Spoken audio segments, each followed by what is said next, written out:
you can do that.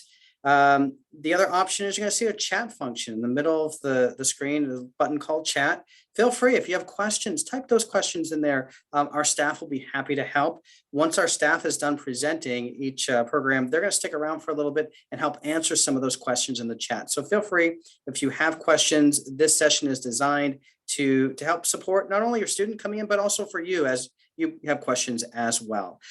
Your student should have attended orientation at this point for new student coming in.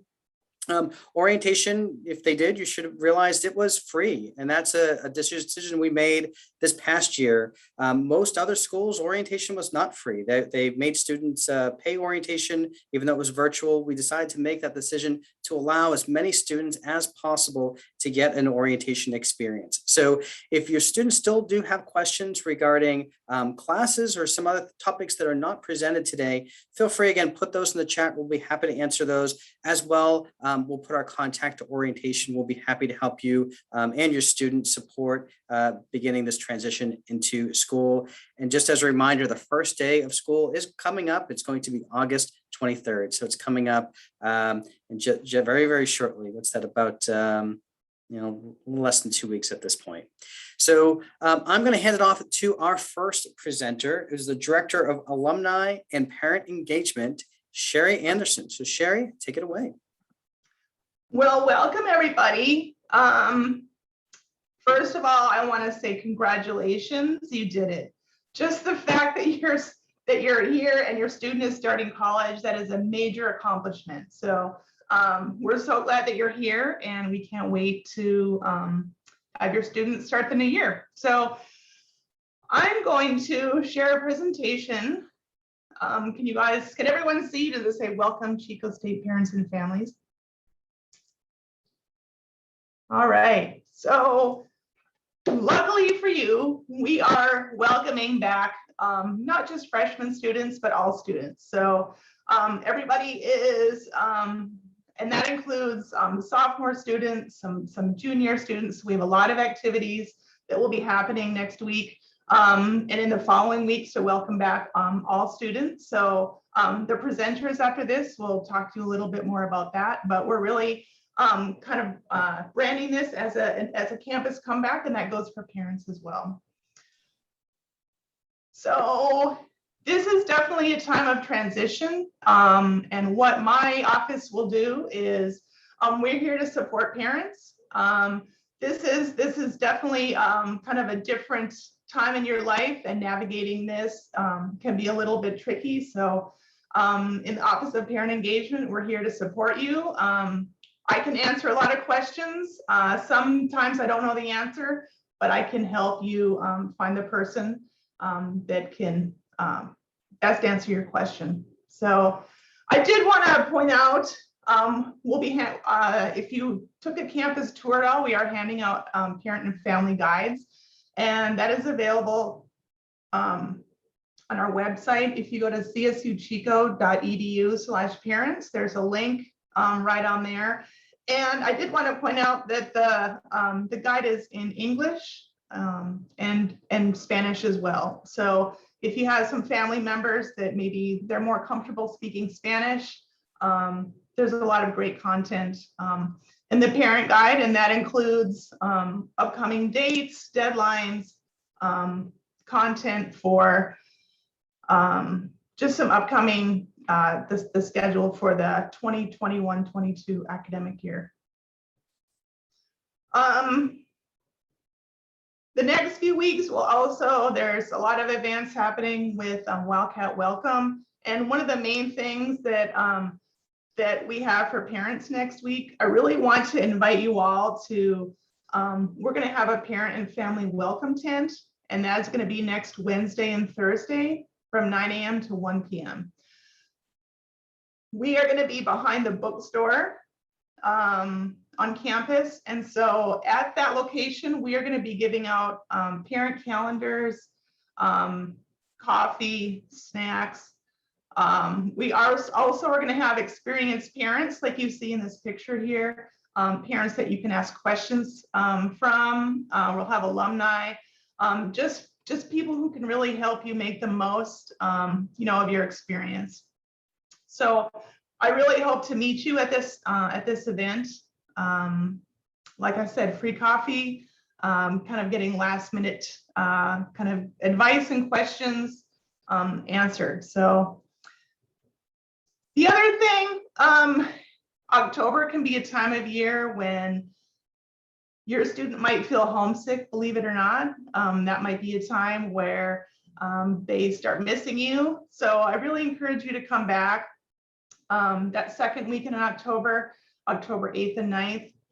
We'll be having Alumni and Family Weekend. So it's a great opportunity to come back to campus and make sure that your student has done at least one load of laundry since you dropped them off in August. So if you want to put that on your calendar, that's going to be a lot of amazing things happening on campus. So we'll have a lot of events for parents, students, families, alumni. So I encourage you to come back that second weekend in October. I also wanted to point out some great resources, social media resources where you can get engaged and find information about campus. We have an official Chico State Parent Facebook page, and we post quite a bit on there about upcoming dates and activities for students. So those are great resources. We also have a lot of, if you want updated information on athletics, Chico State Today, there's a lot of great stories about students on that site as well. So this is just some great resources that you can, that are online, that are available to you. One of the last things, if you would like, this is a really great book that was written by several parent professionals. It really is some great tips on the transition to college. So I have hard copies available of these books, but I also have online copies. So if you stop by the parent welcome tent at move-in next week, I will have hard copies of these available. But also if you want an electronic copy, I am happy to send that to you. I will put my email address in the chat, and you can email me directly if you want an electronic copy.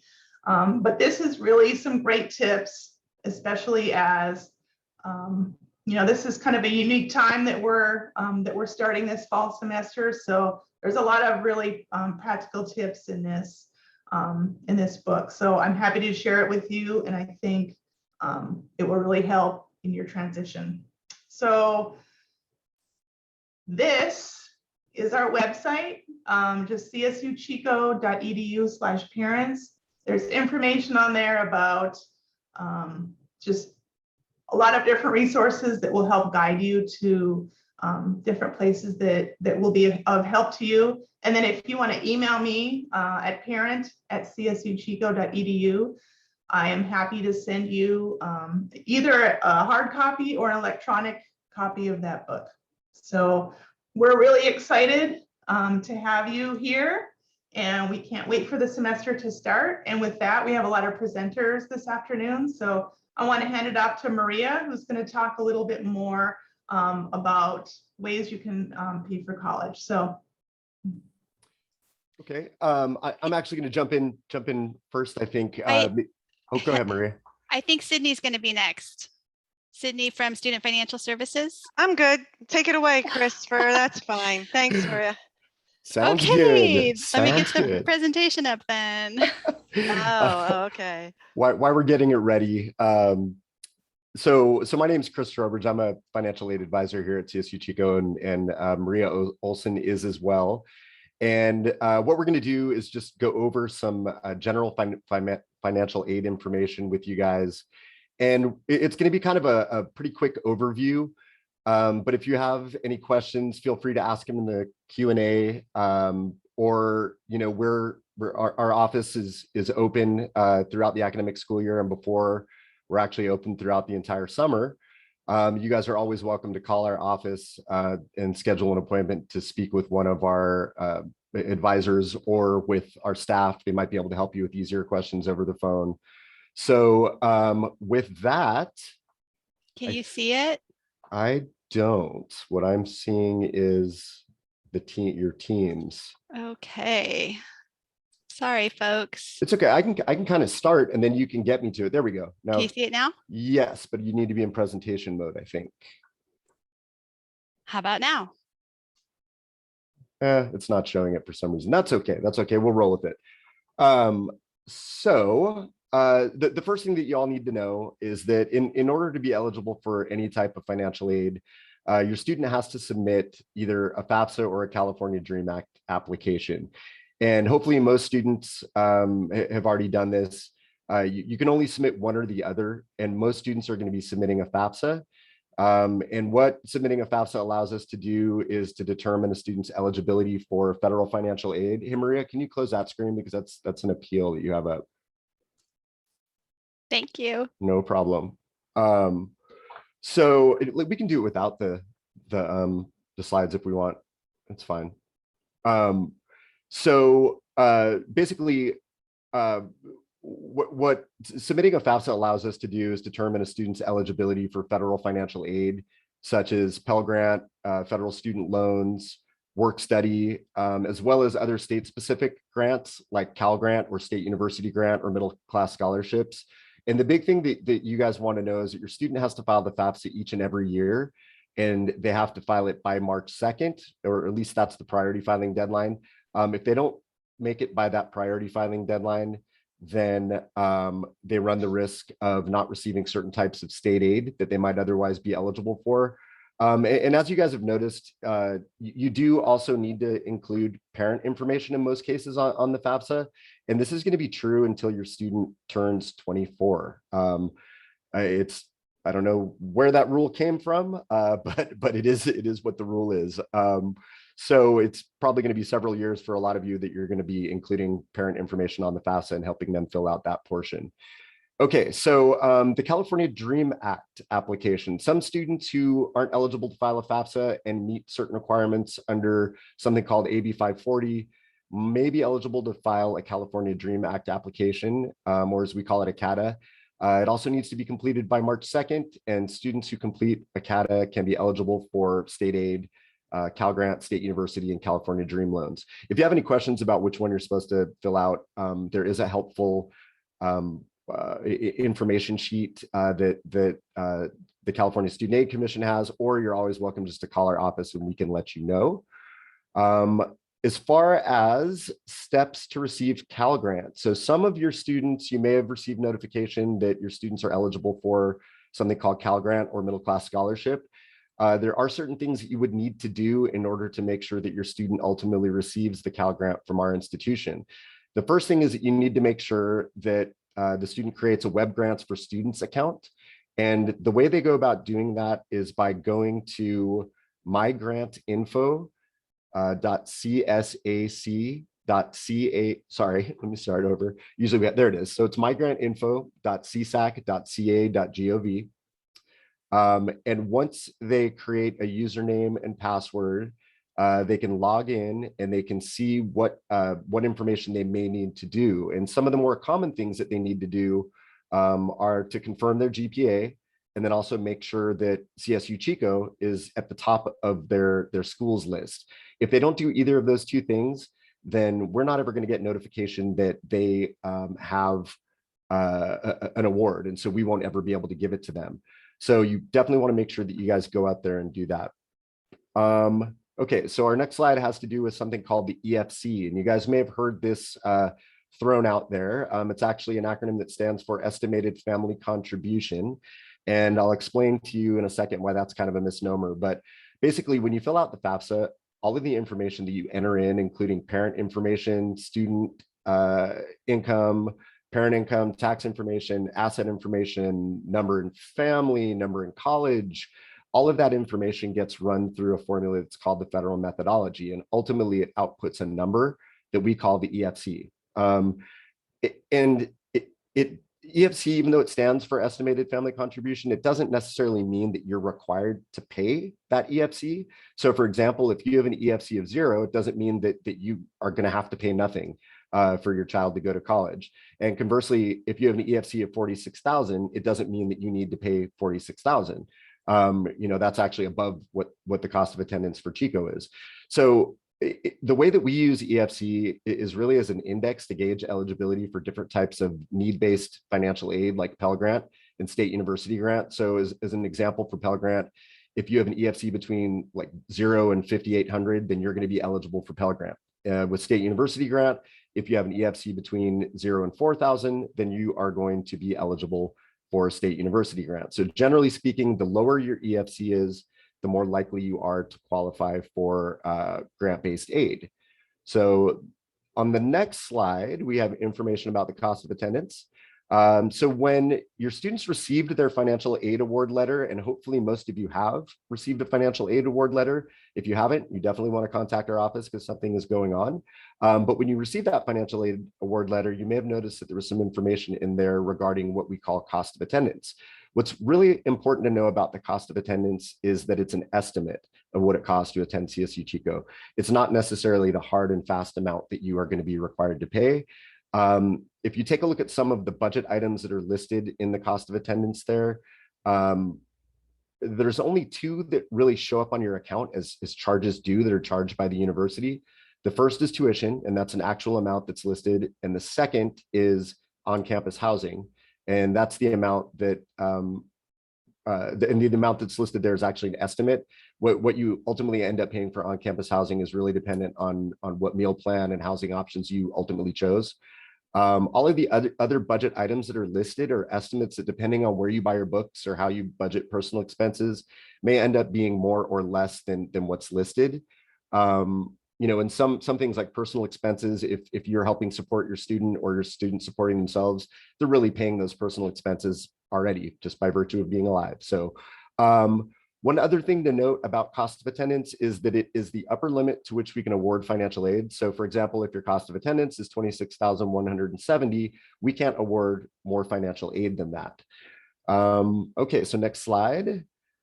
So how much aid are you going to receive? It's kind of a complicated question because it depends on a lot of different variables, but ultimately it depends largely on your EFC and unmet need.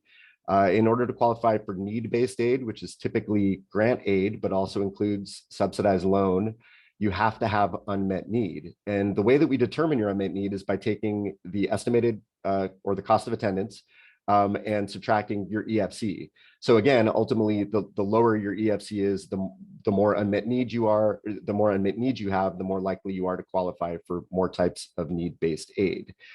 So the next slide has some information about a sample award, and I'm not going to go into it in too much detail, but one thing to note is that it's not uncommon for students to have remaining unmet need after we've set up the financial aid award. Financial aid isn't necessarily designed to cover the entire cost of attendance. It's really supposed to help supplement the cost of attendance. And this can even be more likely the case if you're trying to get through college without taking loans, which is definitely a worthy goal. There are some things that you can do, though, to try to fill your unmet need that I'm going to talk about here on this next slide. So one of the first things that you can do is that you can apply for scholarships. And I'll discuss this a little bit more in a second, but you can also have your student help pay for some of the expenses by finding a summer job or a part-time job in the community while they're here on campus. They can also look for a work-study job on campus if they happen to have work-study in their award. You can also try to lower your actual cost of attendance. You can do this by keeping book costs low, maybe by looking for books on Amazon or other creative ways. I'm always amazed at the ways that students are able to find books for cheap now. You can also do this by budgeting for food. You can budget personal expenses, and obviously it's fairly easy to budget for travel. And finally, the other thing that you can do is you can request additional loans, such as the Parent Plus loan or a private certified school loan. The thing to note about both of these two options is they do require separate applications. So you would want to check our website. We have information about how to apply for both of these on our website, but you can also call our office if you have questions about it. And from here, I'm going to let Maria go ahead and jump in. All right, thanks, Chris. Way to stay cool under pressure. All right, hopefully you can see my slide that says scholarships. Can I get a thumbs up? Yes, okay, thank you so much. Sorry about the confusion. It's usually 3 monitors is a good thing, but maybe not right now. So scholarships is a really important part of financial aid at Chico State, and hopefully your student was able to fill out the Wildcat Scholarship application for this coming school year when it was open between January 2nd and February 15th. If they did not, please make sure that they are aware of that opportunity and that they do apply for scholarships, Wildcat scholarships at Chico State in the spring. It's a narrow window of opportunity, but it's worth their time and energy and effort because the opportunity is a one-stop shop auto match application for all of the possible scholarships at Chico State, and there are hundreds of them. And so students fill this out and they look at GPA, of course, but they also look at major. They look at other special criteria, like if the student is a first-generation college student. So it's definitely something you want to make sure your student is aware of if they aren't already. This is an annual application. It should be done every school year that your student will be at Chico State. There's also external scholarships that your student can apply for. You might be aware of some of these already. A lot of high schools are really good at making sure that students know where to look for community scholarships and things like that. But our website here, csuchico.edu/FA/scholarships is a really good tip for external scholarship opportunities. Okay, and the next thing I want to talk about is the Chico State Award Letter. As Chris mentioned, there was an email sent and your student should have gotten a notification to their Wildcat email, and it was something that looked like this slide. It's an award letter.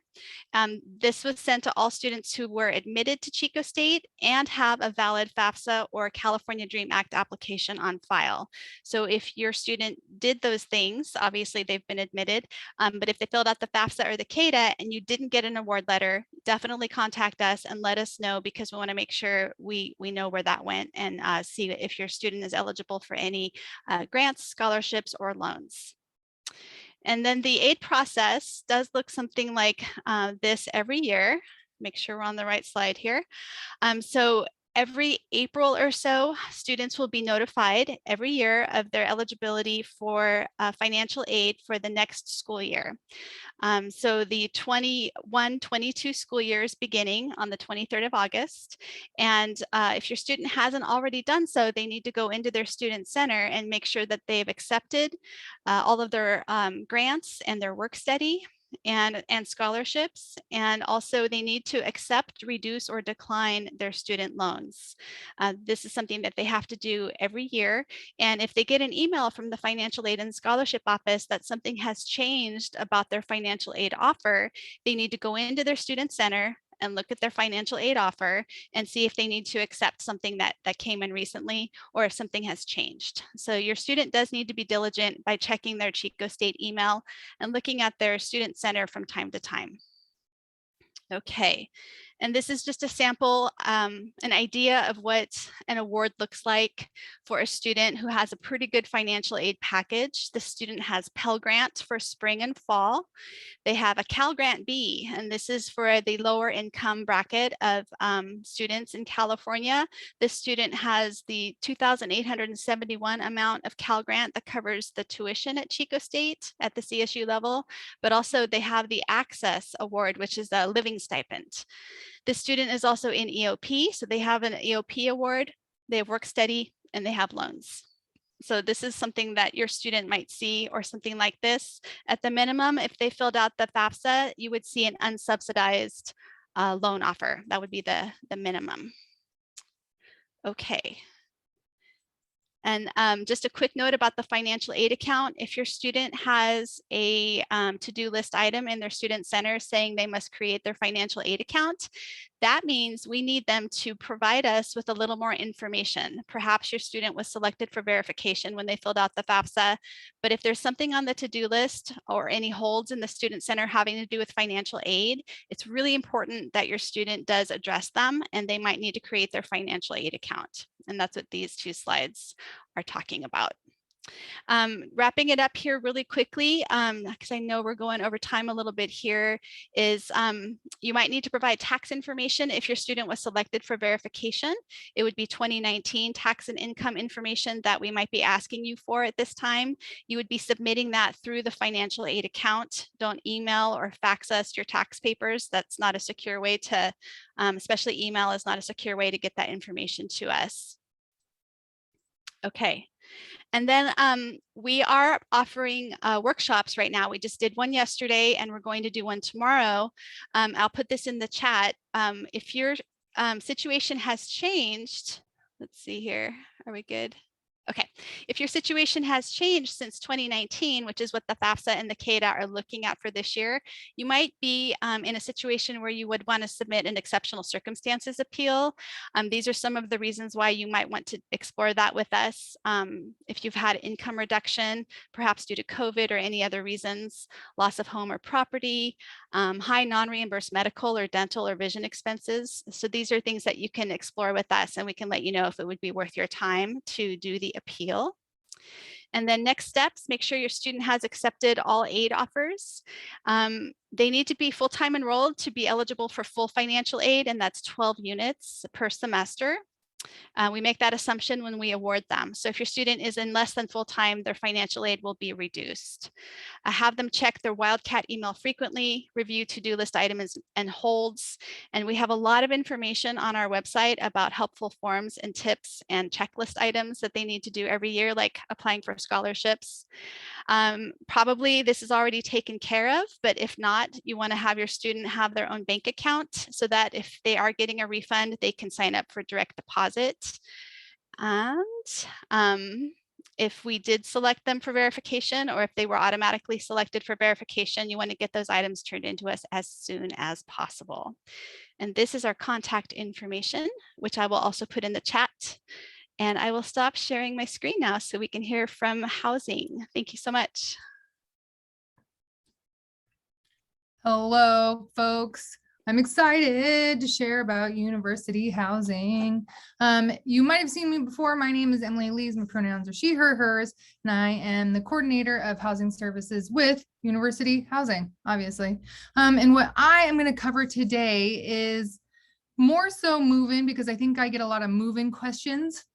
I'm going to share my screen in a minute, but I do want to remind everybody that I do Instagram lives on our University Housing Instagram account. Additionally, I have one final move-in webinar tomorrow at 6 p.m. You can register for that on our website, or the link is in our Instagram bio. So I'm going to go ahead and share my screen. Like I said, I'm going to cover mainly just the day of move-in, because I think that's probably where the most anxiety is, at least for me. I mean, it probably shouldn't be for me, but hey, I'm right there with you, right? We're in this together. So move-in, it's happening, folks, next week. I hope you're excited, because if not, it's still coming. I'm going to talk about University Village first, because University Village has a completely different process than main campus. If you or your student is a resident of University Village, you do not come to main campus at all. Let me repeat it again. Do not come to main campus at all. You are going to go directly to University Village. So much easier that way, right? So that address is 1206 West Sacramento Avenue, Chico, California, 95926. A reminder that we sent an email with all of these instructions, and we have a fantastic website that is dedicated to just move-in. So if I talk too fast, because I happen to be Italian and you can't understand my hand gestures, you can always go there and kind of look at it. And so what University Village will be doing is that you will have staff that greet you at the move-in gate, at the entrance gate, I should say. And they will tell you exactly where you can park, because you are going to be able to park right next to your building, which is going to be very convenient for you and very different from the on-campus experience. From there, staff will also direct you to where our actual check-in station is, which is what's called the hub, because it's a hub of activity. I know this should not be my day job. I need to be a comedian. So that is where all students are going to go so that they can then.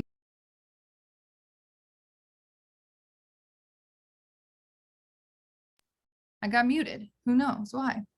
It's rude. I guess Sean didn't like what I was having to say. No.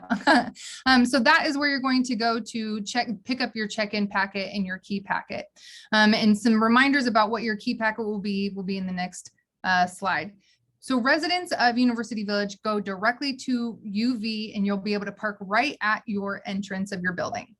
Now, for everybody else, you're going to have a very completely different process. Everywhere else except UV is going to come to campus. And we gave you directions in your students Wildcat email on exactly how to do that, because we have a very specific way of which way we want you to enter.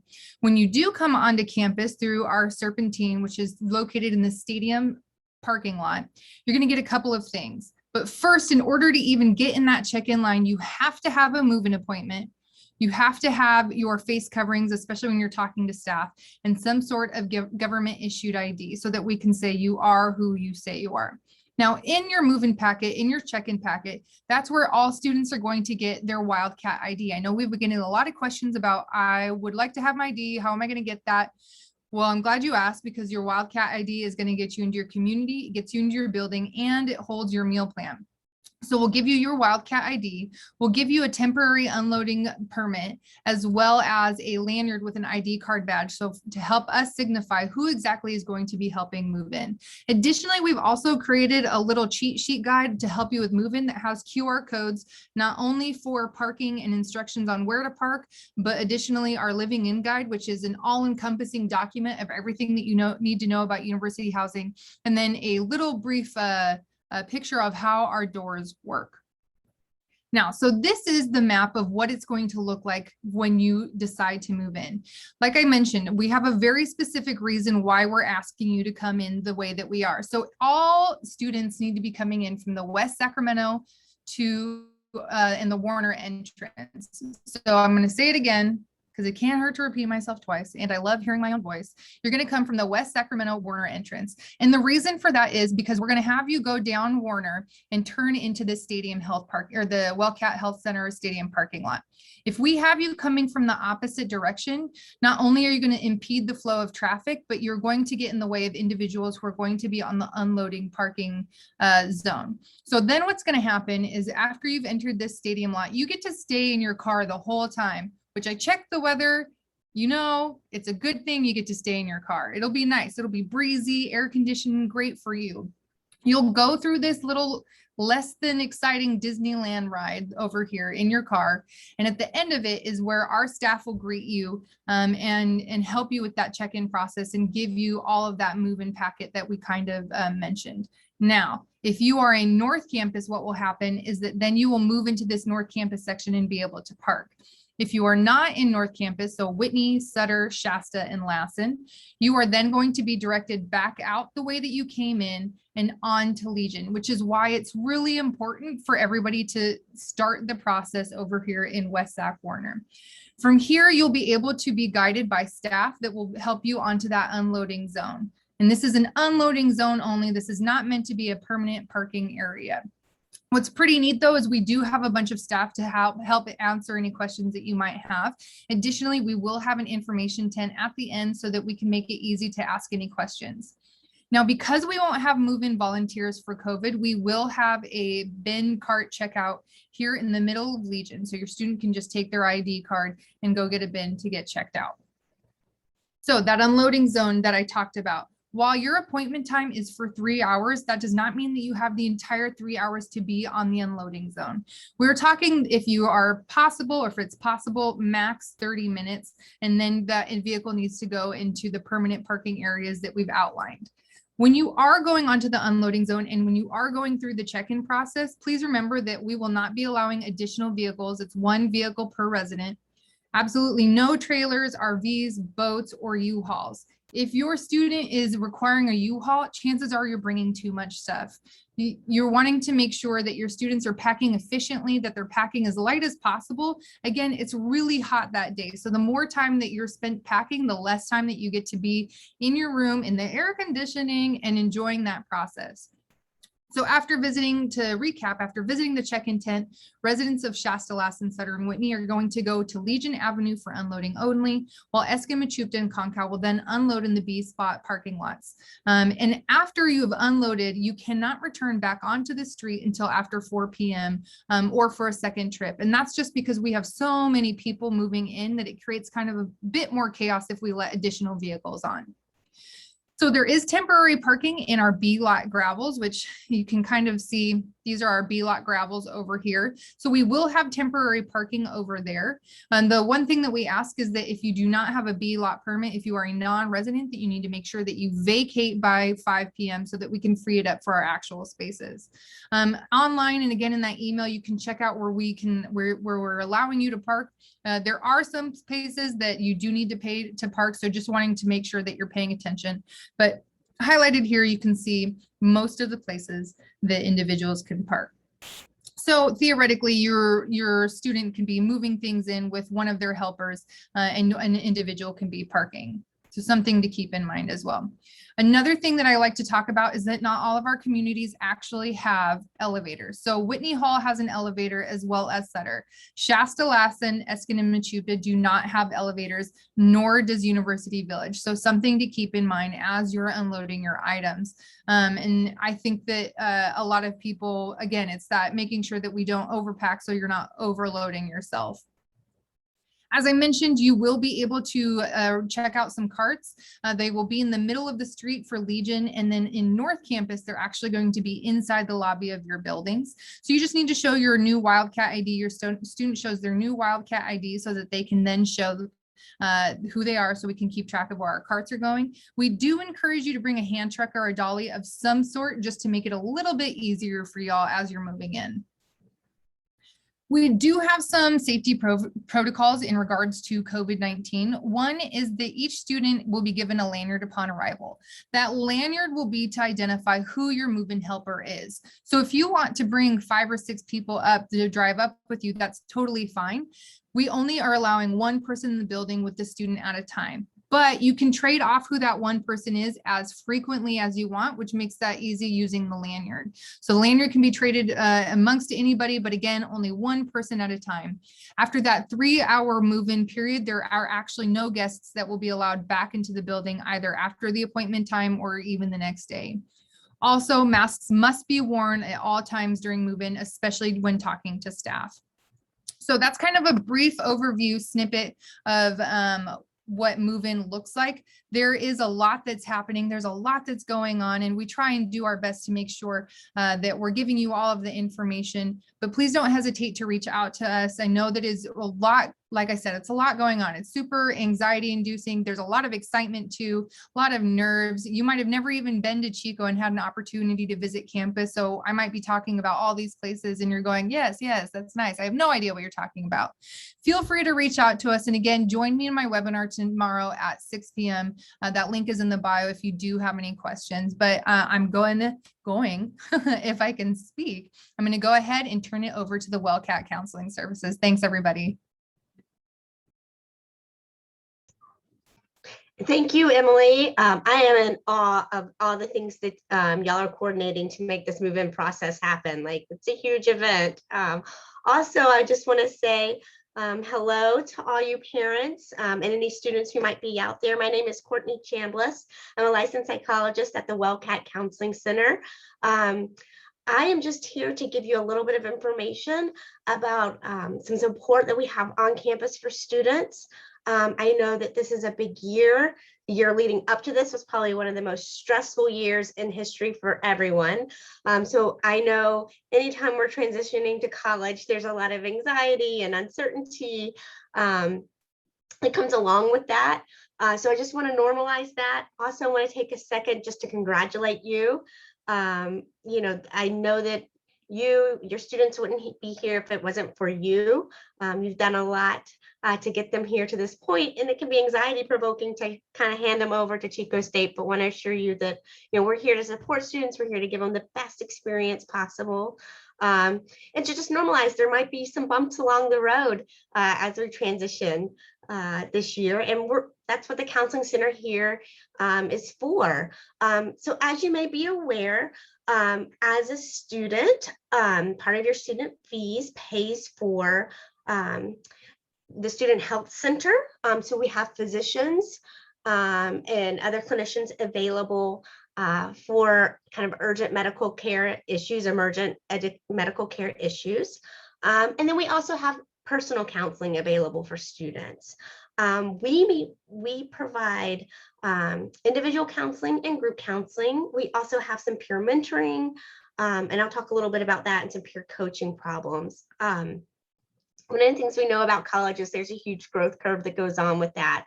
What you learn in the class, what the students learn in the classroom is incredibly important. The skills, the social skills, the socializations, the connections they make on campus, immensely important. And along with that, there's a lot of personal growth that goes on.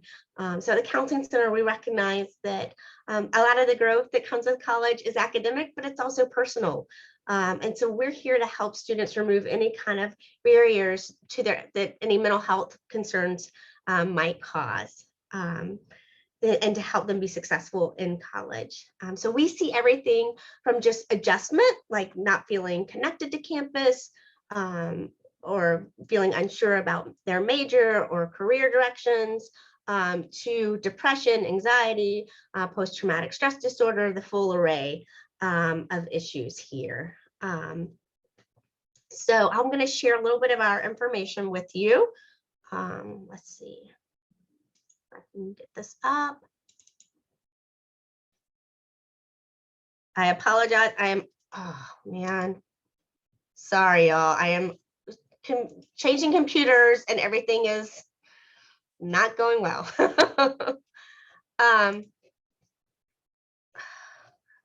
Okay. Sorry about that. So in the beginning. I apologize. My laptop. Up above the home button. Thank you. Yep. Thank you. My laptop died on me and I've switched back and forth to my desktop that's old and cranky right now. So just to let you know a little bit about us, right now we are doing both Zoom. We're still providing Zoom sessions. So if your student is at home, maybe not coming to campus, we are able to provide counseling to them as well. We provide individual counseling. We also provide a lot of different group counseling appointments that are available. We from everything from anxiety, body image, first generation students, LGBTQI. We have a number of different support groups, which we find this very helpful for this population, as they are often transitioning and they're needing a lot of social support. This is a very social age. So groups, one of the many ways we help our students feel connected. We also have a peer mentoring program because we have such a need and interest in our services. We are not always able to meet with students individually. I mean, we can meet with them individually, but we don't like to get to meet with them as much as we'd like. So we have peer mentors who are master's students who are able to provide weekly meetings with them to help with different skills like social skills, anxiety, relaxation strategies, strategies for improving self-esteem and self-worth. And they do more direct skill-based services, and it's a wonderful program that we piloted last year, and it's done really well. So we're able to offer that again this semester. And then we also have a You Matter program. So if any students are interested in getting some experience in mental health, understanding mental health and doing some prevention type stuff, we have an internship that they can apply for. Our services are free. So it is, in fact, it's included in the mental health, in the student health fee. So we encourage and invite any student, no matter the concern, to please, reach out to us. We are able to schedule appointments by phone or by, now we can do an intake appointment online. So if you just visit our website at csuchico.edu/counseling, it will take you to there. I'm trying to think what else. We also have 24/7 crisis support for any student or parent. If we also, that's the other thing I should let you know, is we do provide some consultation. We know for parents, parenting from a distance can be difficult. And sometimes it's hard to know how your student's doing. So if you at any time you feel like you want to consult with one of us, we have people available to reach out to you and help kind of process anything that you might be concerned about. And we also have a 24-hour service in which students, faculty, staff, parents are able to reach out and speak to a licensed counselor to consult or to talk about, if it's the student themselves, to talk about mental health issues. So yes, any questions or anything that I could help with that, or?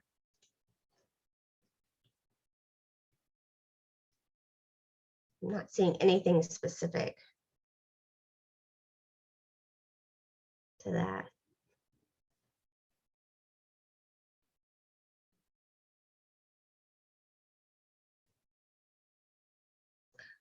Okay.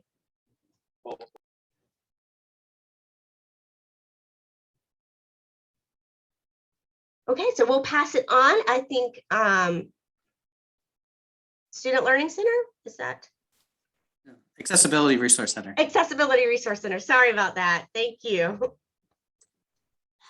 Hi, everyone. My name is Terry. I work for the Accessibility Resource Center here on campus. If you're wondering what the Accessibility Resource Center is, many of the departments such as ours call themselves Disability Support Services. But the law says to provide equal access for our students who have disabling conditions. And so rather than focus on the disability aspect, we wanted to focus on the accessibility aspect. So that's why we're called Accessibility Resource Center, and we say ARC. And so today I'm just going to share with you some just really basic information about ARC. If you have questions and you put it into the chat, I will go back and try to answer your questions. But also on my slide, which I'm going to share in just a minute, you'll see that we have an email address, and you can email all of your questions there if you like as well. Let me share my screen.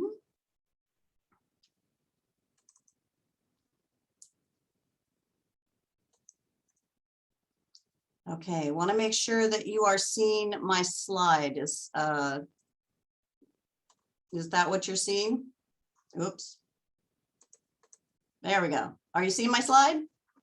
Sean says yes. Okay.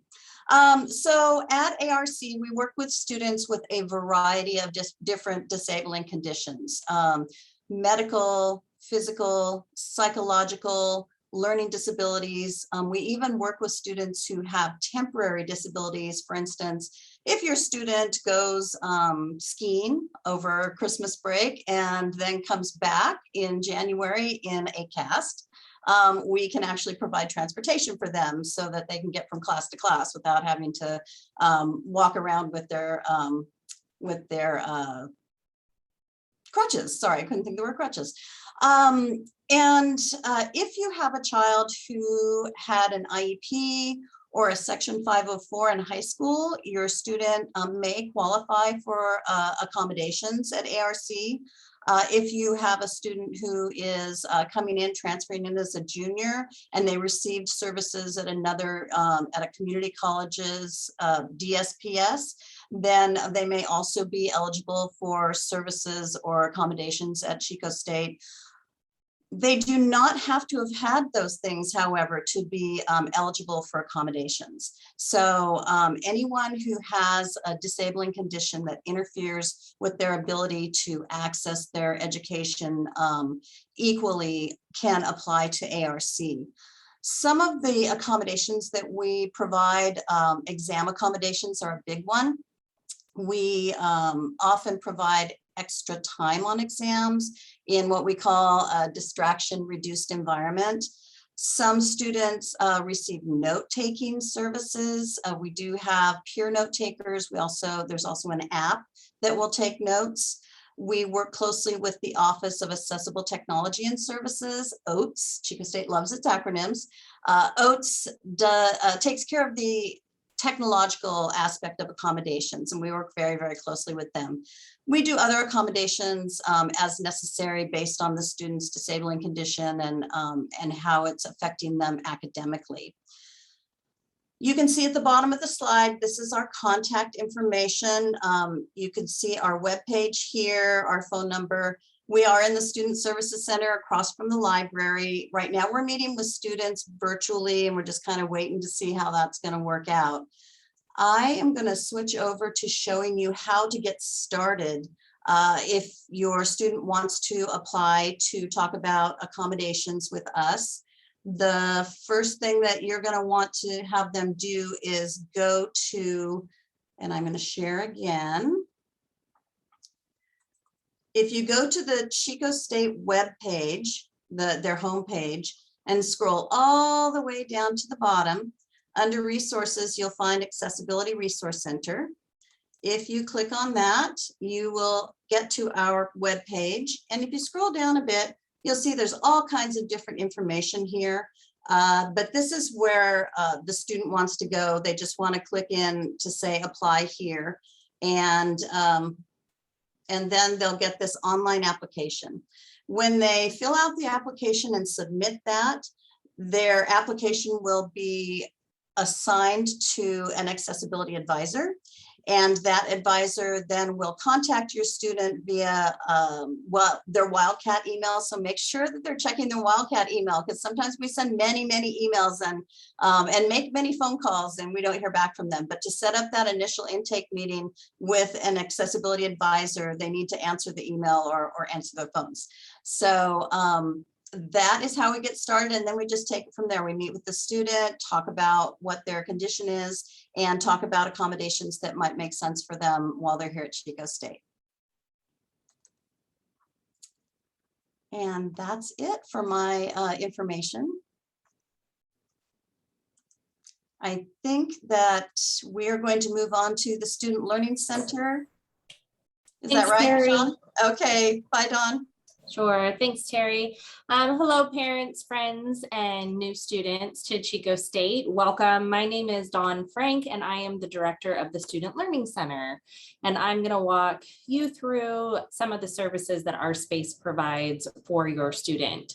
So as many of my colleagues and friends here on the presentation have mentioned, all of the services being highlighted through my presentation are free and available to all students. So one of the things as parents, guardians, and support folks for your student, I always engage you to think about is, did my student utilize tutoring services of any kind during their K through 12 educational career, and were those beneficial for them? I know for a lot of families through the K through 12 experience, they had to pay for private tutoring, etc. And we try and alleviate that burden here at the Student Learning Center by providing a large number of learning support services free for your student. So highlighted on my slide right now is the list of some of the services that we provide at the Student Learning Center. I really would like to emphasize that an abundance of learning while in college happens outside of the classroom. So as much as we engage and try and create enriching environments in the classroom, both online in a virtual format and in person, we also know that a lot of work has to happen outside of the classroom. So we try to provide those services for your student. So I'm going to walk through some of those for you. And as always, I want to encourage you to post any questions that you have about any of the information that I'm sharing in the chat box, and I'll try and keep an eye on that to address those as I move through. So first, I would like to highlight our writing center here on campus. So your student will be required to take a number of writing intensive courses during their time here. And writing when we transition to the college level is significantly different and of course more advanced than at the high school level. So we always say that every writer needs a reader. And so that's what we're here to provide. So I have a host of phenomenal writing tutors from all different majors across campus to work with your student. We try and make all of these services as accessible as possible, as we know that some of you all are going to be on campus with us attending in-person classes, and others are attending classes online. So we do offer writing center support in multiple formats. So students can come in physically to the center and meet one-on-one with a writing tutor to work on a writing sample. They can schedule a Zoom appointment online, or they can even submit their writing sample online to us, and we will provide feedback in the margins and throughout the paper. We are not Grammarly, and so we will not correct your students' writing for them, as that is plagiarism, and they'll learn plenty about that here as well and ways to avoid it, so we can support them doing authentic writing in their own voice. But we are here to coach and provide those fundamental writing tools for your student. So that's our Writing Center. Next, we offer subject tutoring. So we offer tutoring for the majority of our lower division general education courses. Unfortunately, we don't offer tutoring for every class on campus. We really try and focus on those foundational courses that are going to set your student up for success and have also proven to be challenging courses for our students. So we offer tutoring for all of our math classes, science classes, philosophy, history, political science, and more. And subject tutoring works a little differently. So we don't offer one-on-one tutoring for class specific. We offer small group tutoring. All of the students that are in the tutoring session together, we usually limit it to 4 or 5 students per session. They are all enrolled in the same class. So the great benefit of this form of small group tutoring is they not only are going to be tutored by a student who successfully completed that class with a strong grade, but they also are going to have an opportunity to have a closer connection with other young people in their class. So they can form natural study groups and friendships, and also be able to communicate about the professor's teaching style, and the tutor can accommodate for that. So again, we offer tutoring for various subjects on campus, mostly lower division GE rigorous classes. And again, we are going to do our best to accommodate students and provide both in-person and Zoom tutoring online, because we know that all of our students' schedules are going to vary. So that's subject tutoring. Finally, or not finally, but next we have our math learning lab. So if your students were anything like me when I was a young person, I would have done anything to avoid taking yet another math class. It was my least favorite subject, but it also provided me with opportunities for growth and resilience. And I partnered strongly with a tutor in order to be successful in my undergraduate career. So math is by far our highest demand for tutoring. So not only do we offer small group tutoring here with a tutor every week, so when your students sign up for those sessions, it's like a class. They get an identified time on the same day and the same time every week for the remainder of the semester. They can join tutoring at any time, and they can also discontinue coming at any time. There's no penalty if they choose not to come anymore, but we certainly encourage them to sign up early and to utilize the services often. The one exception to that is our math learning lab. This is a drop-in service. So students don't have to sign up and they don't have reoccurring appointments. This is in our library, where we have a group of anywhere from 5 to 10 tutors who are available for students just to drop in with homework help. And they provide tutoring for math across the curriculum. So again, our only 2 drop-in services are for the math lab and also for our writing center. All other subject tutoring, they need to schedule an appointment in advance, and they're invited to come to those appointments on a weekly basis. Next, we have supplemental instruction. I'll speak about this one the least because your student, if they have what we call an SI class, will know. Within the first week of the class that they're enrolled in, they will be introduced to their SI leader. And this is an incredibly well-trained student who has taken this class, and they're going to hold 3 breakout sessions a week. And your student is invited to attend those sessions to reinforce the knowledge in class. Supplemental instruction is generally reserved for our most rigorous classes on campus. So you're mostly going to be talking about a lot of courses that live in engineering and natural sciences.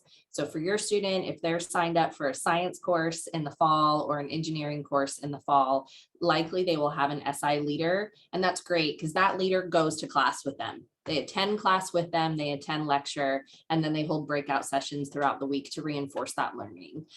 So you may just want to check in with your student about, hey, do you have SI for your class and are you attending? Because it's naturally built into the course. They don't have to sign up. Finally, we offer study skills workshops. So everything from time management to effective note taking to organizational skills for studying for an exam, things like that. So we offer a series of study skills workshops throughout the semester that are always advertised and updated on our website.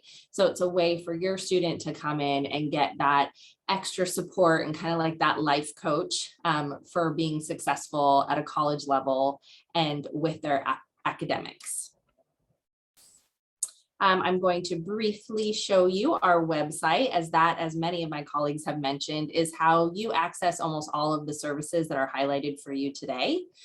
So the Student Learning Center, on our website, we're going to have Zoom links that are going to go live the first week of classes where students can meet with a live person just like you and me on the other side. I've also put our website in the chat box where students can visit that and they will see all of our dates. So when we open to sign up for tutoring, the schedules for tutoring, what classes we tutor, etc. So they could come here for subject tutoring and they're going to look at this list of classes to see if we offer tutoring for them. And if we don't offer tutoring for their class, then we will do our absolute best to refer them to a service that does. So some of the key takeaways, I hope during our brief time together, is that we really want to strongly encourage you to encourage your student, and for students who are on the call today, to access learning support. Again, the transition from high school to college is significantly different. And so one of the myths that I think a lot of students hold is that the folks who go to tutoring are the ones who have a really hard time learning, or they're kind of slow in the subject. And I absolutely want to bust that myth because it's not true. Our most highly successful students participate in tutoring, and they're the ones who want to make sure that they maintain those strong grades, and they also build friendships and partnerships with people in their class to do that studying and to help to check for knowledge. So again, we really hope that you encourage your student or yourself to access learning support early. Don't wait until you're struggling. Come and see us quickly. And so that way you can start off strong. You find out you don't need the tutoring later, then you can always discontinue. Also, for some of our students who want to pursue careers that are very specific to their major, a great way to make sure that you stay strong in the curriculum is to work for me. So after your student gets a semester under their belt and they attend tutoring, then it also increases their chances that they can get hired as an instructional student assistant on our campus. And that's a phenomenal way to really keep their interest in their major, prime them for internships and graduate school. So I hope that you will share the link for our website with your students, or remember it for yourself so you can sign up for tutoring, which will be the second week of classes is when that opens up. This is our contact information. We are located in the Student Services Center and also available online via email and Zoom every day. Thanks for your time, and I'm going to pass it off to our friends to talk about student involvement and ways that your students can get involved on campus. Wonderful. Thank you, Dawn. So fun to listen to you. I always learn something new. Hello to all of you. My name is Kendra Wright, and good news for you all. I am your last presenter. We're going to end with some really exciting information. I will say thank you for, I've been watching the numbers, and we still have a strong group, and kudos to all of you for hanging with us. I know all of our presenters tonight personally, and I'll tell you what, you will not meet a harder working group of staff members that care so hard for our students and for keeping them supported in everything that they do. So thanks to everyone that's spoken so far. I would love to join you. The host has disabled screen sharing. Dawn, are you still on screen share? Sorry, Sean. Nope, Dawn's not on. Okay. All right, now, Kendra. Okay, perfect. Oh, look at my kids. There you go. So you guys get a little show. Love it. Okay. All right. Let's talk about Wildcat life. I am a seasoned vet. I am a Chico alum myself. I am now an employee in our amazing student life and leadership group. I can't tell you how much I love this topic because I have spent the last 10 years on campus as a career counselor. And why I tell you that statistic is that I know that people care about what the journey is of the college student, right? So we know, you all know, you are coming to college for an academic purpose. The bachelor's degree or even the master's degree is the utmost priority, and that is why you're here. I agree. And especially in today's world, we need to get those degrees. I will also say, I'm going to add to that experience, in addition to the academic side, there are still, I don't know, many hours to be accounted for of what your student will be doing. If they're bored, what are they doing, right? So I would love to talk to you just about student life outside of the classroom. What are they doing? How are they getting connected? And furthermore, how are they making Chico, the town of Chico, the campus of Chico, and furthermore, their academic community? How is this going to be their new lifestyle and the place that they want to be? So let's talk about Wildcat Life. Why should a student connect with student life and leadership? I can tell you, I don't know, maybe 500 plus reasons. Good news for you is we have several connection opportunities. One, I am in charge of student organizations. We call it SOUL. It's Student Organizations and Leadership Education. You all know there's an acronym for everything. So I run over 100 active student organizations on campus. Additionally, we've got Greek life. We've got 34 chapters in our Greek community, as well as sport clubs, intramural clubs, varsity athletics, you name it. We have so many opportunities for the students to get engaged. But my point is, wholeheartedly, the collegiate experience is based around who they connect with. Just like growing up, and I'm a parent of young children, I know that who they surround themselves with influences their actions, right? And the same will be true here. So it'd be wise for our Wildcats to be able to connect with like-minded people, right? So that will align with maybe interest areas, hobbies, maybe some clubs or organizations that they have historically done in high school or even in their junior college. So essentially, I'm just going to say, you want it, we got it here. And we also know, I'm going to go through my career center lens here, what they do outside the classroom provides the opportunity, obviously, for engagement, which then furthers up to like leadership opportunities. But when it comes to those employer interviews, and the interview says, oh, I see that you have your, fill in the blank, Bachelor of Science in Business Administration with an option in project management. I'm making things up now, but whatever that degree is, and then they're going to say, and tell me what else. And wouldn't it be amazing if your student was able to say, well, you know what? I'm glad that you asked me that question. Let me tell you about who I am and what I've done at Chico State. So that's why you would want your student to connect with student life and leadership, and furthermore, to really enrich their experience outside the classroom. So we'll talk about clubs and organizations. Yes, we found a little decrease in club involvement due to COVID. No problem. We're getting back in action. I have been working feverishly over this summer to create in-person activities for our returning Wildcats. We do have an alternative option of Zoom for many of them, for our friends who might not reside here, but there are going to be quite a few things going. Specifically with our student organizations, here are some categories that you are looking at. You name it, we got it, right? We've got academic-based clubs, social justice, advocacy, political, service leadership, sustainability.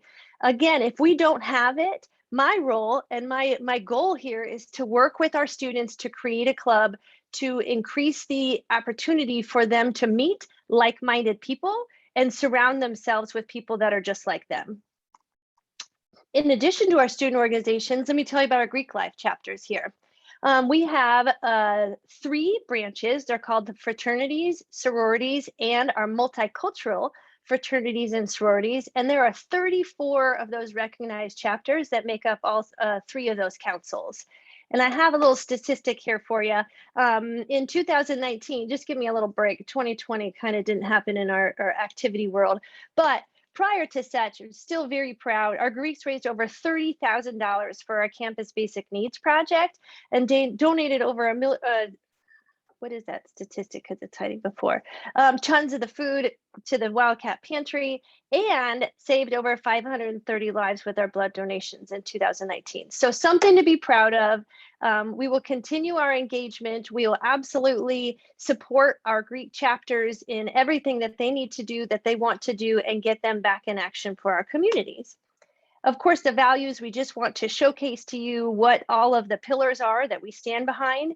And really, in regards to Greeks, absolutely, but all of our students, we want to ensure that they uphold, their civility and who they are as a Wildcat in our community. So, of course, being inclusive of scholarships, leadership, service, their community, and furthermore, and overall, their integrity as a student here. Additionally, sometimes I'll get some students who are maybe more active, right? So maybe they have grown up in athletics or played a potential sport. So we would like to ensure that you all know about, we call it the REC, and it's the Wildcat Recreation Center, and it's open to all enrolled students. This recreation center, if you have possibly seen it online, maybe seen it in person, if you haven't yet, it is amazing, and it is nothing short of a spectacular experience for our students who are looking to make healthy choices and get those workouts in. So obviously, we have seen statistics of those who are visiting the rec, higher persistence rates, retention, and actually furthermore, overall GPA. So I also want to tell you about Wildcat Welcome. So I mentioned to you that I run our student organizations and I help our friends within our Greek lives and our rec sports. Another hat that I wear here at Chico State is I am the chair of our committee of Wildcat Welcome. So your student will be receiving, I'm hoping, and I'm pushing for multiple communications about this. And you're going to say, what is this? And why would my student care? In my opinion, this is the next step, right? We have made the decision to come here. I can't wait. This is exciting. Many of you are here today, so you're telling me that you're caring about how this experience is going to go. You got lots of nuts and bolts from all my friends here earlier. I just want to add to the layer of information of where you can play a part to support your student. Ensure that they know about Wildcat Welcome. In this moment, if you want to take a screenshot or even go back to this recording to remember where this location is, or furthermore what this is, Wildcat Welcome is a series of over 40 active programs that are being offered for our students to provide a sense of belonging and engagement. So for example, dependent upon your student's major, don't worry, our friends in Underclared are still in this. That was my major when I started. We have a campus welcome. It's called a college reception. So depending on their major, each college, there's 7 colleges within this college. So we're still going to be playing word games with you, right? So Chico State, there's 7 colleges within Chico State. Each college will be providing a welcome reception for your student dependent on their major. So you definitely want to visit that URL to identify when that welcome is. Additionally, the big Wildcat Welcome, the official welcome, is on August 20th at 1 o'clock in the BMU.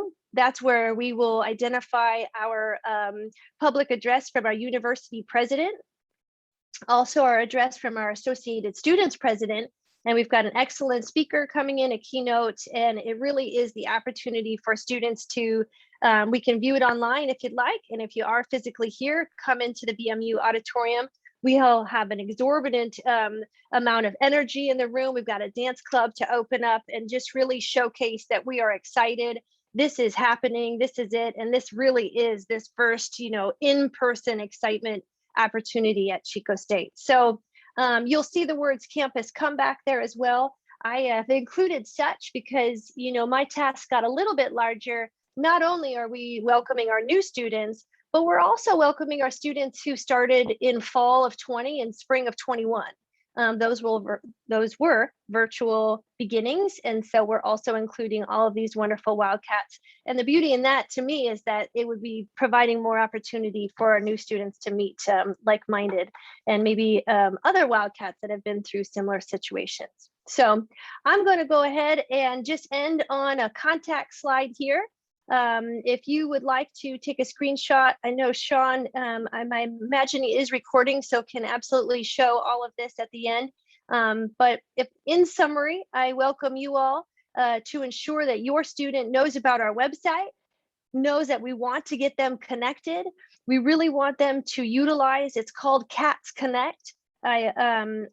This will be live the first day of school, and Cats Connect is the actual platform where students can find all of these engagement opportunities that I'm mentioning. So if they're looking for a student organization, if they have a particular interest, if they want to know if something exists here, if they want to connect with a campus resource, literally from all of our friends who have spoken today, Cats Connect is their centralized place to utilize to connect with campus departments, other organizations, and furthermore, additional events that happen on campus throughout the semester. So I want to say thank you. This has been a pleasure.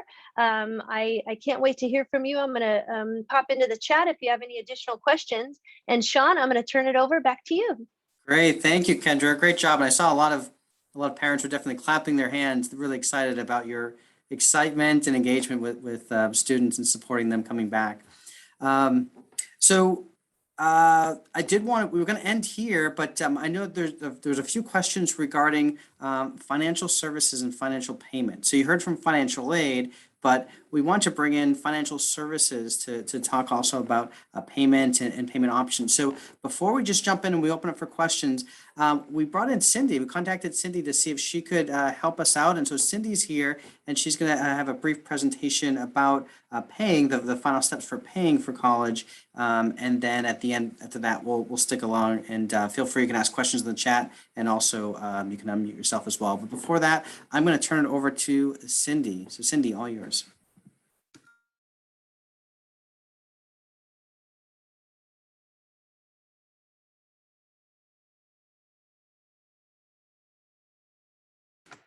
And Cindy, if you're speaking, I think you might be muted.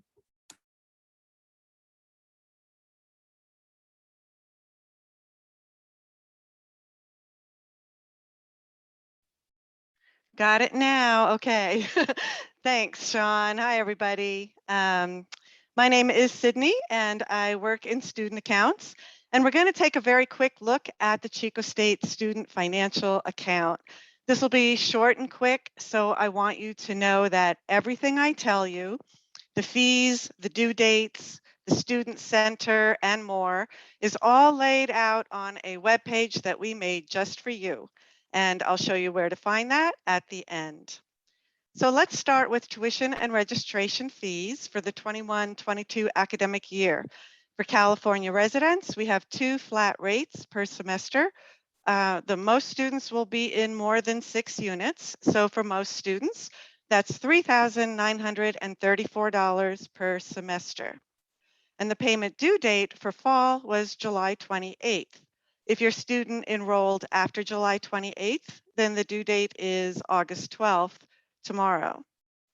And for spring 2022, continuing students' fees will be due on December 9th, 2021. So this is the pattern that you're going to see every year.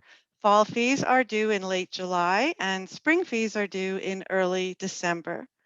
So for students using financial aid to pay, this means that your aid must be pending by the payment deadline.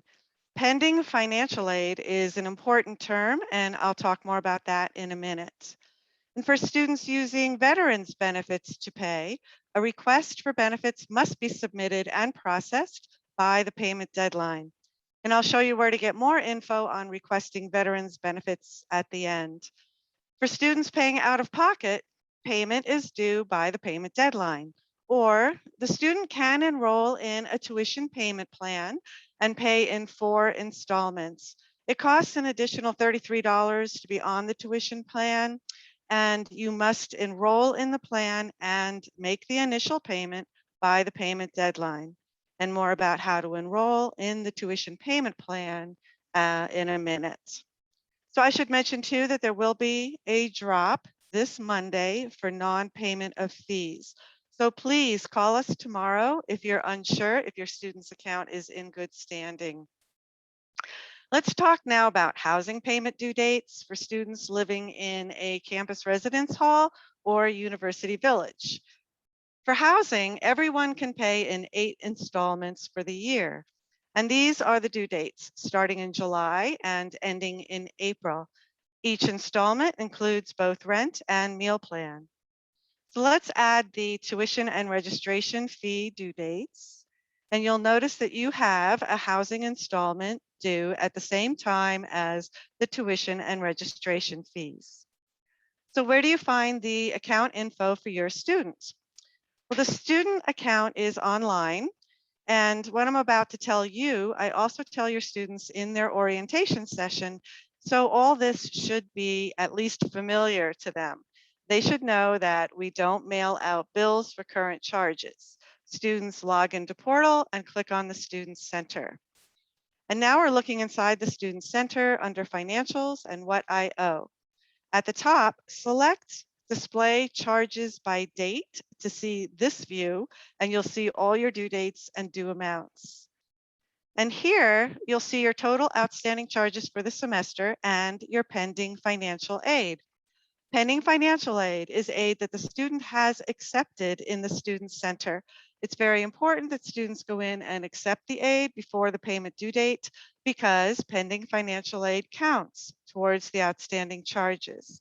So this means that if your outstanding charges are more than your pending financial aid, then your total due is just the difference. On the other hand, if your pending financial aid is more than your outstanding charges, then you don't need to pay, and we will refund the difference to the students. So students should be looking here on What I Owe to see how much aid is pending and how much they need to pay, if any, and by when. And they should be checking it weekly in case the charges or the pending financial aid change. Your student can email you the current charges due by clicking on Email Outstanding Charges and entering your email address. We really hope they will use this throughout the year. It's as simple as you asking them to click this button. And they can pay online by clicking here on Make a Payment. When students are expecting a refund of financial aid, we recommend they enroll in e-refund for direct deposit to a checking or savings account in a bank or credit union. If they don't enroll in e-refund, we'll mail a check, and it can take up to 2 weeks to receive the check. We have staff available to talk to you by phone to help you understand the student account and financial aid. However, for reasons of privacy, the student must enroll you in authorization to release. So please take advantage of this, and students can enroll more than one person. We also offer guest user accounts, so you can log in and view your student's Student Center. It's viewing only, meaning guests don't have the ability to choose classes or accept or decline financial aid, but you can see what aid is offered and accepted and the due amounts and due dates, as well as account history. Students can create more than one guest user account. So the instructions for students to set up authorization to release and guest user accounts are on our webpage that I told you about. Our webpage also has a video about viewing the student account, the fees and due dates, how to enroll in the tuition payment plan, getting started with veterans benefits. It has payment methods, including using 529. There's a make a payment button to pay online. It's got info on putting money on the ID card for use on campus. And it also has our contact info. And you can find the link here on the orientation webpage. Look for campus resources and financials for the student accounts website. And I also put a link in the chat. So in the orientation, I tell your students about this webpage, and I ask them to look at it together with anyone who's helping them with their financials. And I also tell students that we send them courtesy balance due emails. So please remind your students they should be checking their Wildcat email often until school starts. Also, guest users receive these emails from us as well. So we're here to support you and your students, so please contact us whenever you have questions about what is due and when. And that's it for me. I'll turn it back over to Sean. Great, thank you, Sydney, and thank you for hopping in. We knew you had some questions, and it looks like there were some questions in the chat as well, so feel free, if you could answer those as well, that would be helpful. And I want to say thank you to our presenters for coming in to present. I think you did a wonderful job presenting great information and definitely fulfilling a need. At this point, if folks